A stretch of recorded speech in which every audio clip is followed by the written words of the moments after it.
Vikarabad municipal ఎన్నికల్లో jumping సీన్లు కనిపిస్తున్నాయి. బీఆర్ఎస్ నుంచి బీ ఫామ్ తీసుకుని కాంగ్రెస్లోకి చేరారు అభ్యర్థి. 17వ వార్డులో బీఆర్ఎస్ నుంచి బీ ఫామ్ తీసుకున్నారు ఆనంద్ కుమార్. నిన్న రాత్రి స్పీకర్ గడ్డం ప్రసాద్ సమక్షంలో కాంగ్రెస్లో చేరారు. 17వ వార్డు నుంచి కాంగ్రెస్ తరపున పోటీ చేస్తున్న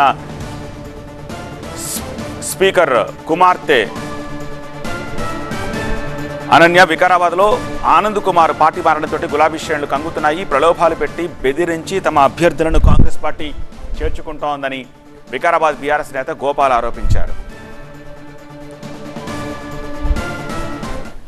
నిన్నటికి నిన్న 17వ వార్డులో ఇలా పడ్డటువంటి ఒక మా బీఆర్ఎస్ పార్టీ తరఫున ఇలా పడ్డటువంటి క్యాండిడేట్ మొన్న ఆయన నేను విడ్రాల్ చేయలేం. నిన్న పొద్దున కూడా మాతో మాట్లాడిండు, నాకు మెటీరియల్ కావాలి అది కావాలి అని అన్ని తీసుకుపోయిండు.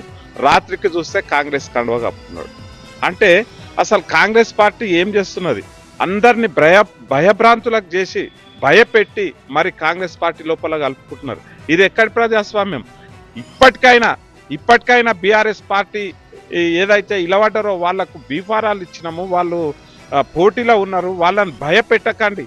వాళ్ళని ఏదేదో డాగులేస్తున్నారు. మీకు ఇట్లా చేస్తాం మేము, మీరు బిజినెస్ చేయలేం, లేకపోతే మీకు మీద కేసులు చేస్తాము మిమ్మల్ని అంటే రకరకాల ప్రలోభాలు పెట్టి డబ్బులతోని భయపెట్టిస్తున్నారు తప్ప ఇది ప్రజాస్వామ్యం కాదు.